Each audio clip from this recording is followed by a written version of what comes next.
d'accord waaye bu intérêt Sénégal taxawee ma fàtte intérêt ñëpp nag jiital intérêt Sénégal. d'accord waaw intérêt beneen bi mooy intérêt ñi nga xam ne daanaka ñenn ñi mën nañu wax ne sax ci provocation nañ ci jublu bu ñu koy def. barki démb dañu ay ASP.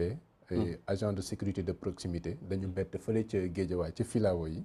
ñaari góor yoo xam ne dañ doon nekk di def naka sudul noonu. buñ koy dem ba koy def ci bëccëg ndar kam xawatu niroog provocation wala manière boo xam ne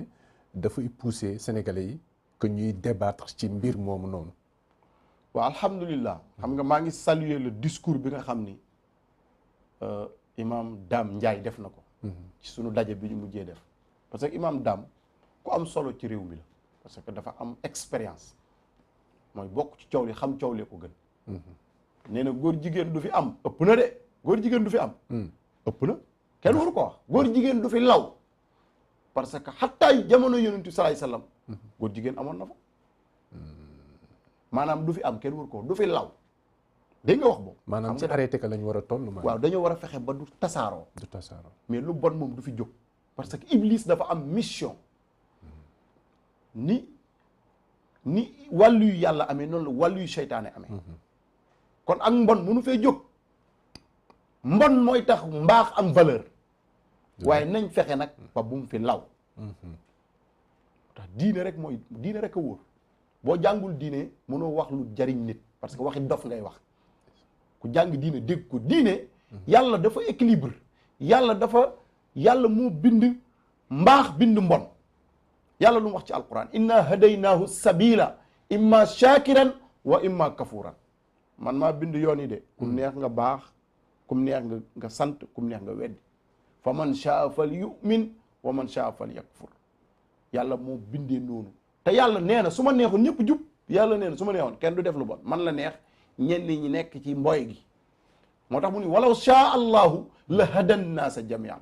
su ma neexoon maay jubal ñëpp waaye yàlla la neex ñenn ñi nekk ci safaan waaye yow mi nga xam da nga bokk nag ci xeetu yonent bi ñu sas la yow nga bokk ci ñiy digle lu baax di tere lu bon foofu la sew-sew bi nekk mais mbon du fi jóg moo tax imam Dame discours am bi am solo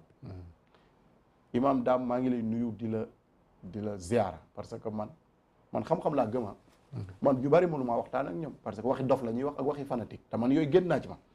man bu dee sëriñ nga ma déglu ngay waxi dof bàyyi naa la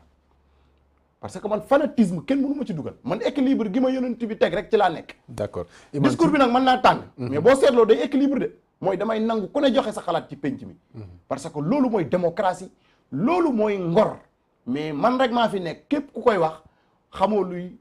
république xamoo luy démocratie jàngoo diine. d'accord ku ne am nga droit wax sa xalaat mais ku ne na nga défendre sa xalaat ci ay idéologie ak ci xam-xam. kon mbon mënu fee jóg. bi ma déggee information bi dama ko ñaawlu parce que comme li ma wax rek ñun amuñu 2 poids 2 mesures ngóor jigéen buñ sañoon du fi tasaaroo du fi law waaye ñu ngi félicité bu baax commissariat bu Géejawaay ñoo leen jàpp bu Pikine Géejawaay ñu ngi leen di félicité parce que nit bu defee lu baax da nga naan def na lu baax loolu mooy ngor kon ñu ngi leen di félicité di leen wax ni ñun réew mi ñoo ko bokk ñun li ñuy bañ yéen police moom ngeen di bañ mooy réew mi ngóor jigéen tasaaroo fi rek la ñuy bañ ñun bañu ñu leneen. ndax gannaaw police ñu ngi ci kër yi. ñun gannaaw police ñoom policiers ñu ngi ci kër yi. nekk ay chef de famille. mais policiers yi am na ñoo xam ne ay imam lañ. ñenn ñi di ay muqaddamu tijaan ñenn ñi di ay cheikhu murid ci société bi lañ bokk ku leen gën a bëgg lu baax. moo tax koo dégg muy généraliser ak mbon moom moo xamul luy ab société maanaam mbon du ay nit ñooy bonandoo nit mooy bon kuréel koo dem am na ca ñu baax. am na ci ay bandi yu maskaw pour nax nit ñi loolu la àdduna mos a tëddee xatta yonent bi sallallahu alayhi wa sallam dafa amoon ay naafeq ci biiram bari na kuréel gooy dugg am na ci ay bandi rek ñoo ci nekk pourtant ña ca nekk am na ca ñu baax loolu mooy àdduna moo tax ko dégg mu naan mbaax nit mooy baax xam nga li ma wax waaye mbooloo du bon mbooloo du baax kon police li ñu def man kontaan naa ci ñu ngi leen di saluer bu baax seen liggéey parce que ñun ak ñoom ñoo bokk réew mi ñun ñëpp lu baax lañ bëgg. d'accord waaw. alors ci ànd sàmm jikko yi imam am na kenn si ñoom. koo xam ne ko am taxawaay la. ci Sénégal ci diine ji nekk koo xam ne dañ ko tuumaloon wàllum terrorisme muy imam Alioune Ndao ci procès en appel bi nga xam ne moom lañ ko toppeen wàllu terrorisme bi dañ ko convoqué waat altine ñaar fukki fan ak juróom-ñett ci weeru février bi ñu jëm nii gannaaw ëllëg incha allah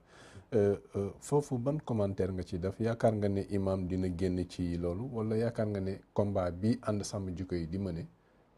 ci la justice daal di laxasu bàyyi ban xalaat nga ci am. waaw man nag xam nga man yaakaar naa dossier imam Alioune Badara Ndao moo jiitu affaire ànd sàmm jikko yi parce que nag loolu dafa am solo ñuy wax mbir yi ni mu demee bañ a jaxase xelu Sénégal yi man jàpp naa ni imam Alioune Badara Ndao ña fay njëkk man imam Dramé ci laa bokk parce que dama koy soutenir moralement waaye man duma juge attewuma il faut loolu ñu distinguer ko parce que boo ko mënta distinguer rek xàmmeegoo lan mooy république képp ku ñu woo ci yoon da ngaa war a dem wuy ji mais li ñuy ñaan ñiy woote nañ ko teg ci yoon rek parce que réew mi ñëpp a bokk kenn yéenewu fi nit lu bon kon man li may wax Sénégal yi yëpp ñoo war a jug taxawu imam Alioune Badara Ndao soutenir ko moralement mu dem wuy ji parce que loolu mooy république kenn amul pouvoiru ni damay défier les institutions. maanaam ñu respecter règles yi fii. respecter les règles du jeu. mais les règles du jeu nag ñi ko war a njëkk a respecter mooy ñi ñu dénk réew mi c'est très important parce que ñooñu ñoom ñooy royukaay yi kon ñi ñu dénk réew mi ñu ngi leen di ñaan ñu xam ni contexte bi réew mi toll tey dafa am yeneeni priorité yu réew mi soxla yu dul convoqué ab imam boo xam ni bu caaxaan jeexi dëgg des xam nga ci lim ne parce que réew mi fi dara umpe wu fi ma wax la ko réew mi loo fi wax xam nañ ko ci ko xam Sénégal laa wax ñun am nañ ay renseignements yoo xam ni lépp loo wax bind nañ ko ci bërëb kilifa gu mel noonu dafa am nooy jëflante ak moom parce que Sénégal dafa am ay réalités yu fi am